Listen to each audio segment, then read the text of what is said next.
This is kind of like a Lecture 8 Part 2 or a reflection on Lecture 8. Having laid out to you the centrality of the future sense of voice in Future's work in general, and I personally believe in our lives as more broadly as well, I wanted to look at how the Future's sense of voice actually meshes with the world, the reality that you and I have to deal with all the time, and so on. And this kind of epiphany came to me. I love that word, epiphany. This epiphany came to me that really what it is, it's about empowerment. And of course, that's absolute key to what futurists are seeking to do.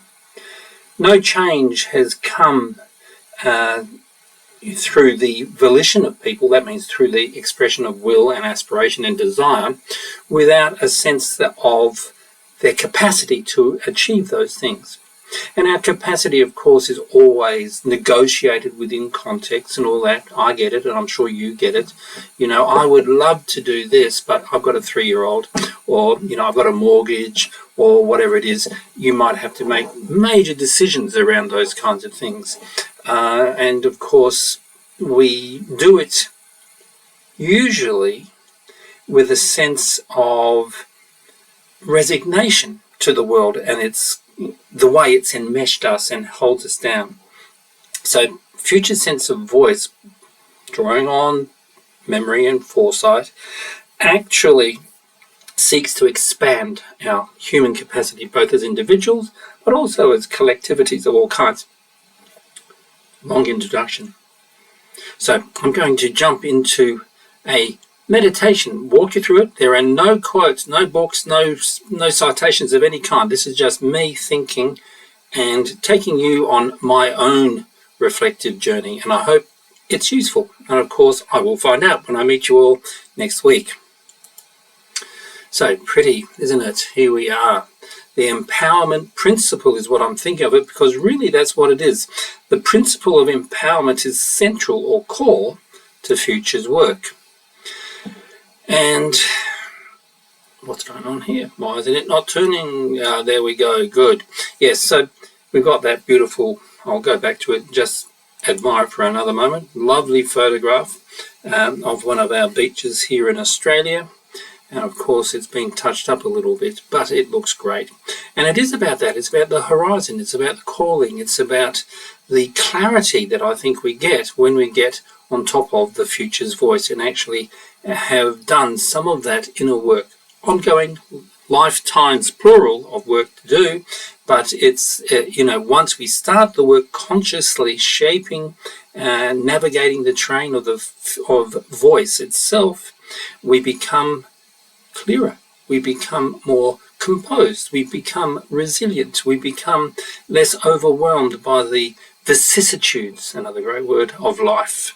So, in Lecture 8, we focus on the inner work of voice, activating the Future's sense of voice.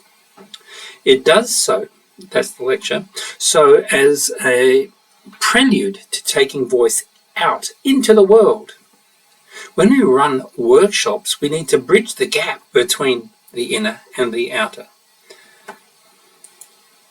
So, the outer dimension, of course, needs to be dealt with. You've been asked to run a workshop. A CEO has contacted you and she wants you to support her people in becoming more agile, a very important word to CEOs. She has spoken to you about the high levels of uncertainty facing the business edge of the company. She has heard that Future's work can improve organisational functioning and increase employee morale. What do you do? It's a very real question for anybody who's ever been in the role of consultant. So you approach the brief with an eye to layered context. That certainly there's an external world out there, a world in which dollars and cents and all the logistics, the physical stuff matter, a world where there's not just compliance issues facing the organisation, but the organisation itself has its own systemic structure. That's the lower right quadrant. There's organizational culture and the cultures in which the organization sits. That's the internal. And of course, there's the individual culture of the CEO, her key staff, and everybody right down to the people who come in and clean when everybody else has gone home to watch TV or whatever it is that people do nowadays.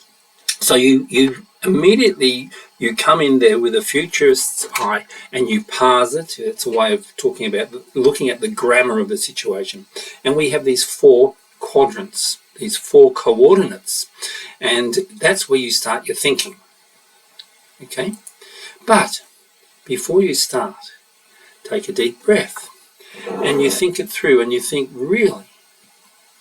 You explain to the CEO that empowering staff and improve your organizational culture in the face of uncertainty is a process that's going to take time. It can't be just a one-off workshop. You invite the CEO and a few of her key staff to work with you first. Get them on side, get them understanding, not just sort of expecting you to come in like a doctor and give them a pill and fix the problem. You do some basic things like emerging issues analysis. What's the company facing? What's the emerging issues? But also, what you have to also delve into the history. So you say, bring in the futures triangle. So you do the past, the present, and the future. And then when everything feels good, you pivot to CLA, for instance, and you walk them through a CLA.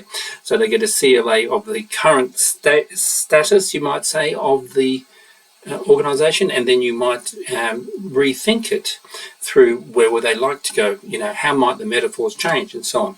So what you have started doing already is you're linking inner stories, this time collective perhaps, but also personal, to collective story and metaphors that provide the logic for organizational reality and purpose. So you do that kind of thing. And then you start mucking around, you get a bit playful. You hold the space very lightly. You're not in there seriously. You're not one of those hardcore sort of stiff upper lip professionals. You've got to be somewhat open to their energies, and your energy's got to spark it. You follow the energy in the room. Where does it taking people? You get people into their bodies. You might even take them outside, like we talked about in lecture 8, where you go and hug a tree. Be interesting to see the CEO doing that. Reflect on the energy in the room and on the emotional resilience that it fosters. Perhaps you do a visioning activity as well. You start pushing. You push to see what's their tolerance level and in what ways does this make or not make sense to them, emotionally, intellectually, and all the rest, strategically. Note that creative, resilient future spaces deal better with uncertainty and also exhibit less burnout in staff, and of course, organizational comes alive. People feel empowered. And this is where I'm heading, of course, to this thing that I'm calling the empowerment principle. The inner work of voice complements the work in the world. You don't do one without the other. You can't do the outer without doing work on the inner. You can't work on the inner without doing something on the outer. It is where meaning and purpose become rewards in themselves. Okay, so now it's not, financial rewards increasing the profit of the company. People working in organizations need to feel there is a purpose to working in those organizations. And that's really important. So there's this emotional feedback loop that you're fostering here. Human beings are world builders. This is something that you can speak to in your own language. I'm using my language. I see them as world builders, or us all as world builders, in our homes, in our communities, organizations, and all the way out to the planet. Whilst focusing on future sense of voice, we engage in the inner work that exhibits a greater energy and creative verve in the outer world. That energy, if you've managed to do that fine dance all the way through, is palpable. And people feel it, they get excited by it. The CEO is convinced that you're the best thing since sliced bread and it's just what she needs for your company, her company, should I say. But of course, we need to take a reality check as well. You will not always succeed with the CEO and her team. They will resist. They will get all rational and demand metrics and work on the serious stuff. They will want to control the outcomes, and they won't ask you back. And that is fine. Okay, you've got to accept that not always do you get across the line.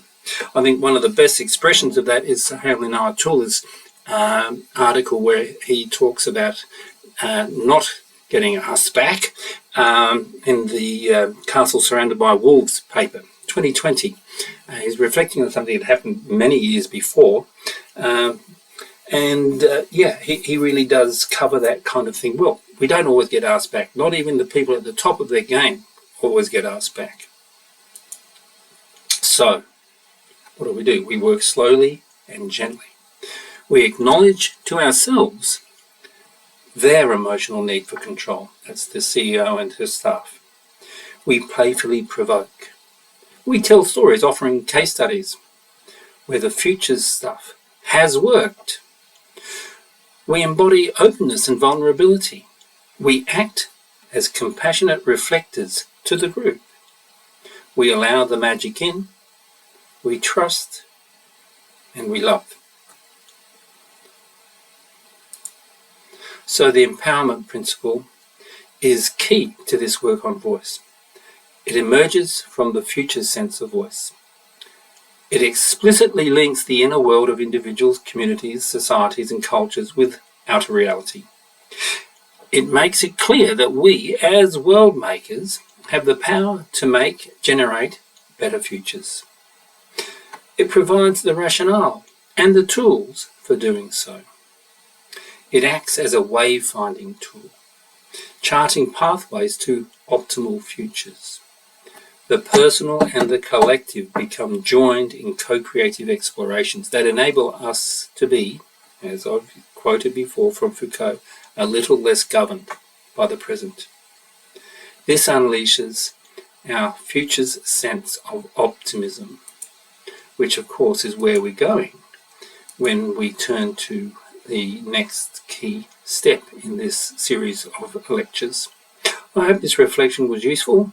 Look forward to hearing your thoughts on it all and see you when I see you. Bye.